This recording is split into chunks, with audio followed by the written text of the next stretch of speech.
Example 59, ये भी Gauss theorem and electric flux से रिलेटेड है और ये थोड़ा डेरिवेटिव टाइप क्वेश्चन है, तो इसको आप आराम से समझिएगा। इस तरह का आपको मैंने डेरिवेशन भी करा रखा है एप्लीकेशन ऑफ गॉस थ्योरम के अंदर जाकर के आप देख सकते हैं। लेक्चर मैंने दे रखे हैं, लेक्चर जाकर आप सर्च कर सकते हैं electric charges and field by preparation Adda academic. आप अगर सर्च करेंगे तो आपको सारे लेक्चर्स मिल जाएंगे जो हमने अपलोड किए हैं, आपको डिटेल में डिस्कशन करके बताया गया वहाँ पर। तो ये क्वेश्चन जो है कुछ वैसा ही है, आपसे कह रहा है कि एक सिलेंडर है और उस सिलेंडर की एक्सिस को आपने इलेक्ट्रिक फील्ड के पैरेलल में रख दिया, तो ये बताओ कि उस सिलेंडर से पास होने वाला टोटल फ्लक्स जो होगा वो ज़ीरो होगा। आपसे ये क्वेश्चन किया गया, तो हम बना लेते हैं, एक सिलेंडर बना लेते हैं। लेट अस सपोज कि आपके पास ये एक सिलेंडर है, ठीक है भाई, सही करके बनाते हैं। लेट अस सपोज कि आपके पास ये एक सिलेंडर है, इधर की साइड थोड़ी अच्छी नहीं बनी, इस तरह से। लेट अस सपोज कि आपके पास ये एक सिलेंडर है। अब सिलेंडर को जो रखा गया है इलेक्ट्रिक फील्ड के पैरेलल में रखा गया। लेट अस सपोज कि इलेक्ट्रिक फील्ड कुछ इस तरफ को है, तो कुछ ऐसा रखा गया, ठीक है। तो इलेक्ट्रिक फील्ड कुछ इस तरह से पास होकर जाएगी। तो आप ध्यान रहे, इलेक्ट्रिक फील्ड की डायरेक्शन ये है। आपसे पूछा क्या गया, आपसे ये पूछा गया है कि टोटल फ्लक्स जो होगा इस सिलेंडर के अंदर से वो जीरो पास होगा। तो देख, तो प्रूफ करके दिखाते हैं इस चीज को। तो आपको जब भी फ्लक्स चाहिए होता है तो आपको सरफेस ले लेने होते हैं, छोटे एरिया सरफेस आपको ड्रॉ कर लेने होते हैं इस पर्टिकुलर ज्योमेट्री पर। अगर आपको यहाँ से फ्लक्स लेना है तो आप छोटा सा सरफेस यहाँ पर कट करिएगा और फिर उस सरफेस का एरिया वेक्टर ड्रॉ करिएगा। तो लेट अस सपोज कि ये छोटा सा सरफेस है और इस सरफेस का जो एरिया वेक्टर है वो कुछ इस तरह से निकल कर आया है, A1। चूंकि छोटा सा सरफेस है तो आप इसको DA1 कह सकते हैं। सिमिलरली अगर मैं यहाँ पर एक कर्व सरफेस पर कहीं पर भी कर्व सरफेस के किसी भी पॉइंट पर भी आप एक एरिया काटें, छोटा सा एरिया, और आप इस एरिया पर आप एरिया वेक्टर ड्रॉ करेंगे तो वो कुछ इस तरह से आएगा। तो लेट अस सपोज कि आपने छोटा सा एरिया वेक्टर ड्रॉ किया है और ये छोटा सा एरिया कट किया था, तो ये हो जाएगा आपके पास DA2। सिमिलरली आपको इस सरफेस पर यहाँ पर एक छोटा सा एरिया कट कर लेना है जिसकी वैल्यू होगी DA3 और उसका एरिया वेक्टर ड्रॉ करोगे तो सरफेस के परपेंडिकुलर कुछ इस तरह से, मतलब DA3 आपके पास ये आ गया। आई होप आपने समझ लिया होगा। आपने ये छोटे से एरिया कट क्यों किए हैं, क्योंकि आपको जब फ्लक्स निकालनी होती है तो आपने एक डेरिवेशन पढ़ रखा था, जब आपको फ्लक्स निकालनी होती है, टोटल फ्लक्स जो होता है वो सरफेस इंटीग्रल होता है किसका, electric field with area vector. ये पढ़ रखा है या नहीं पढ़ रखा, बिल्कुल पढ़ रखा होगा। तो हम क्या करेंगे, हम इस पर्टिकुलर ज्योमेट्री के अंदर से पास होने वाली टोटल फ्लक्स जब चेक करेंगे तो आप इस पर्टिकुलर ज्योमेट्री के जितने भी फेसेस बन रहे हैं, एक फेस ये बन रहा है, एक फेस ये बन रहा है और एक फेस कर्व वाला बन रहा है, उस पर आप छोटे से एरिया वेक्टर ले लेंगे, आप छोटा सा एरिया कट करके। अब आप करेंगे क्या, करेंगे ये कि यहाँ से टोटल फ्लक्स देखेंगे, फिर यहाँ का टोटल फ्लक्स देखेंगे और यहाँ का टोटल फ्लक्स देखेंगे। तो किस तरह से देखेंगे, देखिएगा, लिख देता हूँ यहाँ को, total flux passing through cylinder. लो डायरेक्ट मैं कर देता हूँ इसको, टोटल फ्लक्स जो पास हो रही सिलेंडर दैट इज फाई। ये होगी क्या, ये सरफेस इंटीग्रल होगी, कौन कौन से सरफेस का, ये जो पूरा सरफेस है ये A3 सरफेस है, ये जो कर्व सरफेस है पूरा का पूरा ये A2 सरफेस है, और ये जो कर्व फ्लैट सरफेस है ये वाला ये A1 सरफेस है। तो आप कहोगे सरफेस इंटीग्रल कर रहे हो तो सरफेस एरिया लोगे आप A1 का, तो आप कहोगे ठीक है, यहाँ का इलेक्ट्रिक फील्ड और यहाँ के स्मॉल एरिया वेक्टर का डॉट प्रोडक्ट कुछ इस तरह से। तो यहाँ से पास होने वाला फ्लक्स प्लस यहाँ से पास होने वाला फ्लक्स फिर यहाँ से पास होने वाला फ्लक्स, तो तीनों जगह के फ्लक्स को आप जोड़ दोगे, A2 E2 plus DA2, similarly plus surface integral A3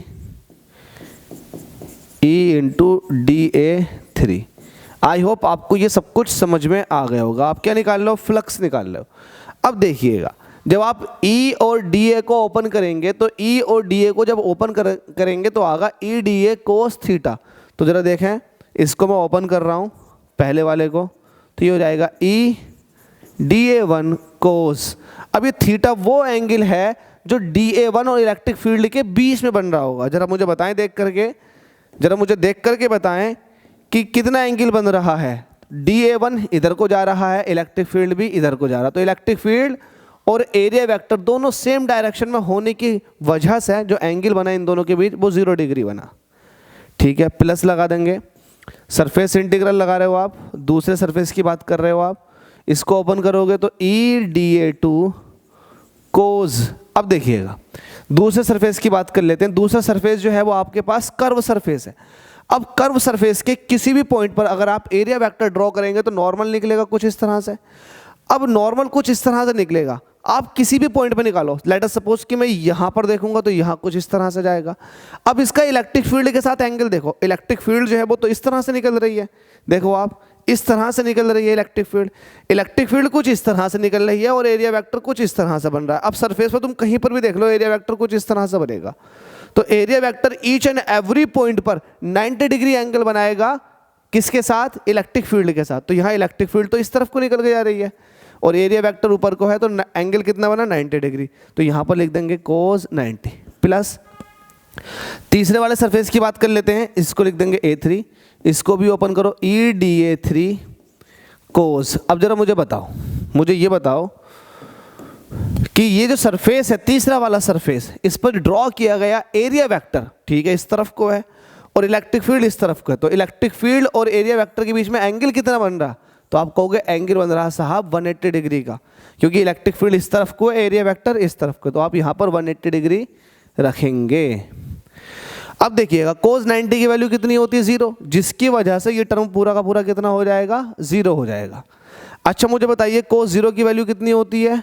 cos 0 की वैल्यू होती है 1। इसको मैं नेक्स्ट पेज पर ले लेता हूँ। cos 0 की वैल्यू होती है 1 और cos 180 की वैल्यू कितनी होती है? -1। तो हमारे पास जो निकल कर आएगा वो कुछ इस तरह से निकल कर आएगा। फाई इज इक्वल टू, पहले वाले सरफेस की बात कर रहे हो तो ये हो जाएगा EDA1 cos 0 की वैल्यू 1 होने की वजह से ये 1 हो जाएगा, सरफेस इंटीग्रल है।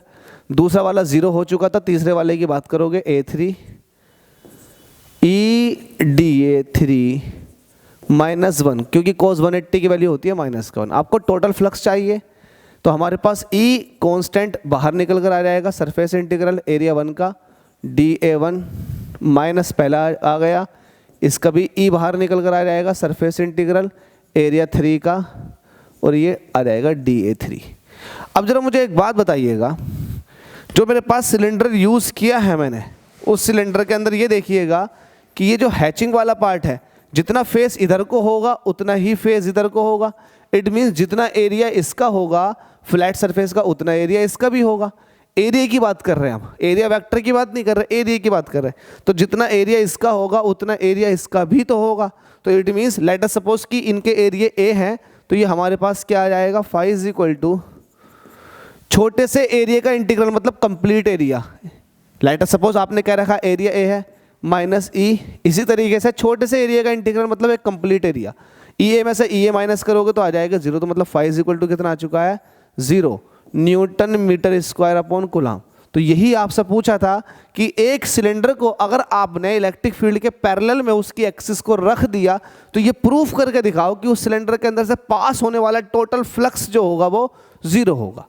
तो ये हमारे पास इसका जवाब था, ये प्रूफ करके दिखाया हमने, बेशक कि उसके अंदर से फ्लक्स 0 पास हो रही होगी। अब देखो मैं आपको इसको ओरली सॉल्व करवा देता हूँ, क्योंकि जब कॉम्पिटिटिव स्किल आपके अंदर डेवलप हो जाएगी तो आप लोगों को बहुत ज़्यादा बेनिफिट मिलेगा। मुझे एक बात बताइएगा, इलेक्ट्रिक फ्लक्स होती क्या है? एक्चुअल में इलेक्ट्रिक फ्लक्स वो इलेक्ट्रिक फील्ड होता है जो किसी एरिया में से पास होकर जाता है।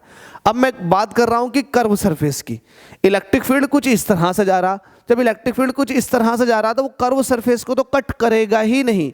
जब कर्व सरफेस को कट नहीं करेगा, उसके अंदर से निकलेगा ही नहीं, तो उसके अंदर से पास होने वाला फ्लक्स कितना हो जाएगा? 0। तो कर्व का तो 0 इसलिए आ गया। अब जरा देखिएगा, इलेक्ट्रिक फील्ड इस वाले सरफेस में से इधर को निकल रही है और एरिया वेक्टर भी उधर को था, तो दोनों सेम डायरेक्शन में होने की वजह से उसके अंदर से फ्लक्स उधर को निकला। लेकिन अगर बात करोगे इसके अंदर से, तो इसके अंदर से फ्लक्स की वैल्यू जो होगी वो निगेटिव होगी, तो जितना निगेटिव उतना पॉजिटिव, दैट्स वाई 0 निकल कर आ चुकी है वैल्यू। तो उम्मीद करता हूँ समझ में आ गया होगा। स्टिल किसी को डाउट रहना नहीं चाहिए, डाउट रहता है तो भाई आप अपने डाउट डिस्कस कर सकते हैं। डिस्क्रिप्शन के अंदर टेलीग्राम, इंस्टाग्राम, फेसबुक का मैंने लिंक दे रखा अपना खुद का पर्सनल, आप मुझसे बात कर सकते हैं, समझ सकते हैं चीज़ों को बारीकी से अगर कहीं भी प्रॉब्लम है आपको तो। और अगर आपकी प्रॉब्लम सॉल्व हो चुकी है तो भाई बिल्कुल आपका सब्सक्राइब करना बनता है, सारी वीडियोज़ देखिएगा आप, आपको बेनिफिट मिलेगा आपके बोर्ड एग्जाम के लिए, आपके कॉम्पिटिटिव एग्जाम के लिए, दोनों जगह आपको फ़ायदा मिलेगा। साथ में आपके जो कॉन्सेप्ट है वो क्लियर हो जाएंगे। थैंक यू सो मच आप सभी के प्यार और सपोर्ट के लिए।